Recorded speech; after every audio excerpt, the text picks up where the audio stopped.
When you have a real connection with someone, it surpasses the physical aspect of your life. You're always inspired by them. Yeah. You're always wanting to honor them. You know, I'm constantly being reminded of things Hustle would tell me that now makes more sense now than it did then. Yeah. I just think it just really, that's why it is a LA love story.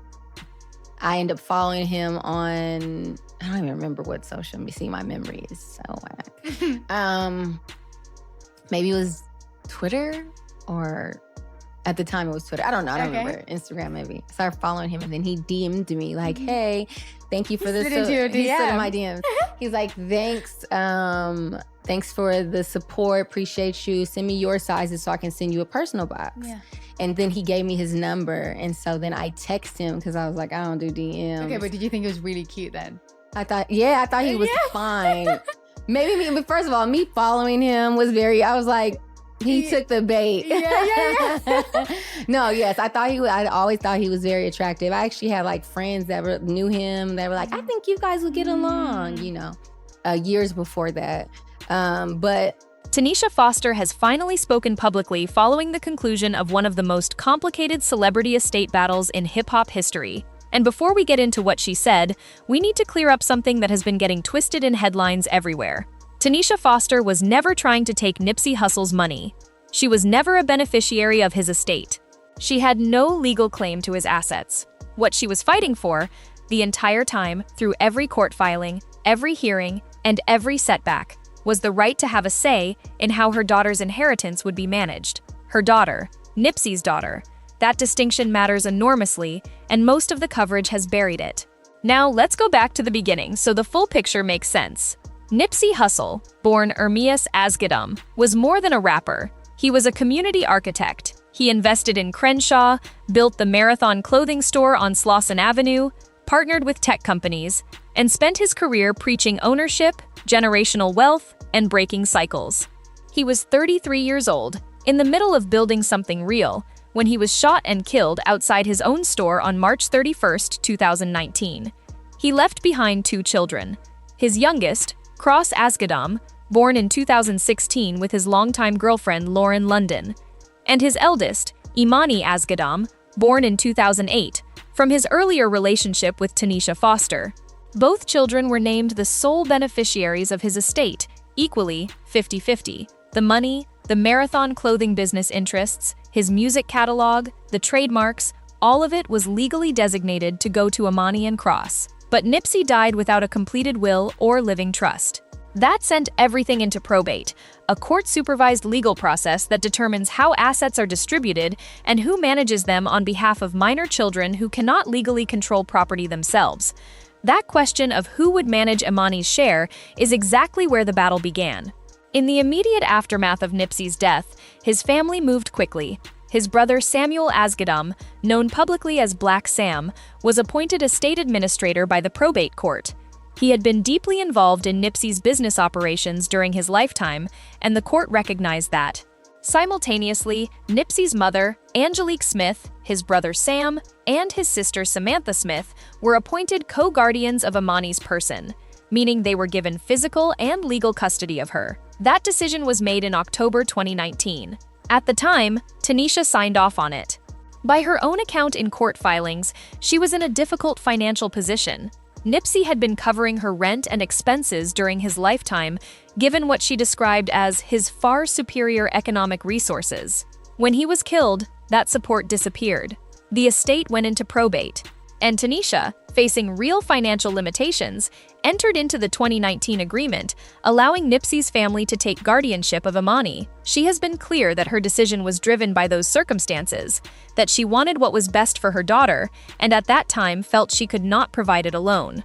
But she never stopped believing she should be part of her daughter's life. And a few years later, she came back fighting. In 2021, Nipsey's family filed a new petition, this time seeking to be appointed guardians not just of Imani's person, but of Imani's estate.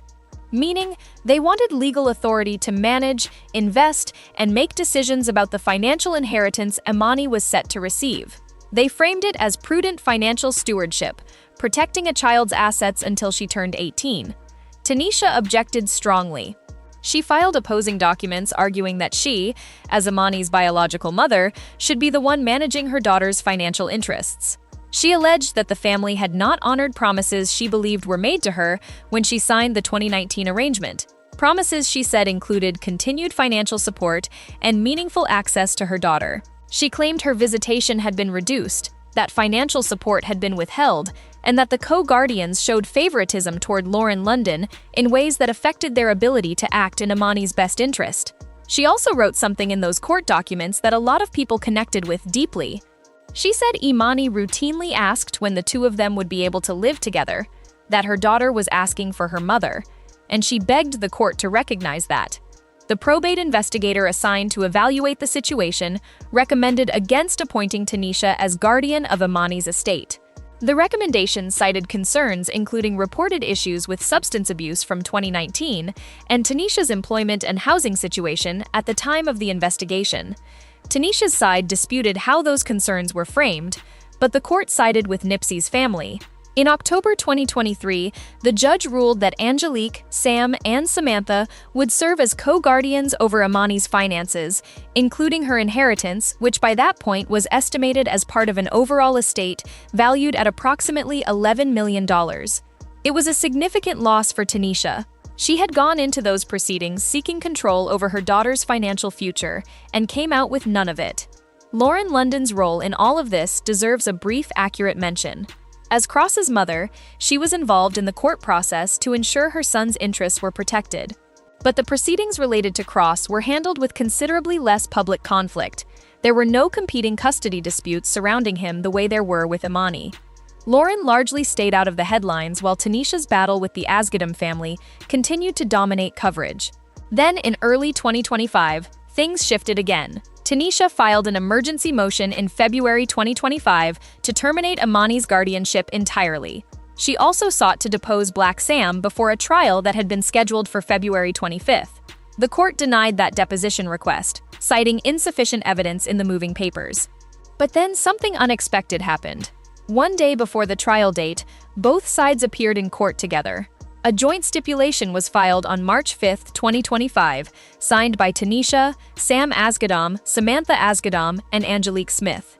Under the agreement, Nipsey's mother and sister stepped down as co-guardians. Sam became the sole guardian of Imani, and Tanisha was granted joint physical and legal custody. Imani would spend 60% of her time with her mother and the remaining time with her uncle. Both Tanisha and Sam were given equal decision-making rights regarding Imani's best interests. The agreement also explicitly stated that Tanisha's parental rights were fully reserved. The trial was canceled. The years-long custody battle ended through negotiation rather than a verdict. What Tanisha did not gain was control over Imani's financial inheritance. The estate assets remain managed through the structure overseen by Black Sam. The 2025 agreement addressed physical custody and co-guardianship of Imani's person. It did not give Tanisha financial oversight of her daughter's share of the estate. So how has Tanisha framed all of this publicly? Her most direct statements have come through her court filings themselves, which painted a picture of a mother who felt financially outpowered by a family with significantly more resources and who believed her access to her own daughter was being controlled. She wrote about years of heartbreak, about Imani asking for her, about broken promises, about fighting to remain a parent in a meaningful, legally recognized way. What she ultimately secured is something she had been asking for since before any courtroom battle began: the documented, court-recognized right to be her daughter's mother. 60% of Imani's time, equal say in major decisions. Her parental standing in writing, whether that reads as a victory or a loss, depends entirely on what you believe the fight was really about. If it was about financial control of the estate, she lost.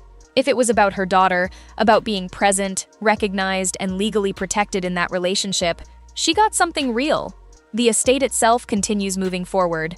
The Marathon clothing store is still operating. Nipsey's music catalog still generates royalties. His trademarks and intellectual property remain active. Imani is now 17, approaching the age at which she will gain greater autonomy over her own affairs. Cross is 9. Both children are the protected beneficiaries of everything their father built. Nipsey spent his entire career talking about leaving something behind for his kids. He built it. He just did not finish the paperwork. And that single missing document, the will that was never completed, set off years of legal conflict that consumed his family in public and in court while his children were growing up. His legacy is intact. The marathon continues. And the two kids at the center of all of this are moving toward a future their father worked his whole life to make possible. What do you think about how this case was handled? The guardianship decision, the 2025 settlement, Tanisha's position? Drop your take in the comments. And subscribe if you want stories told with the full context they actually deserve.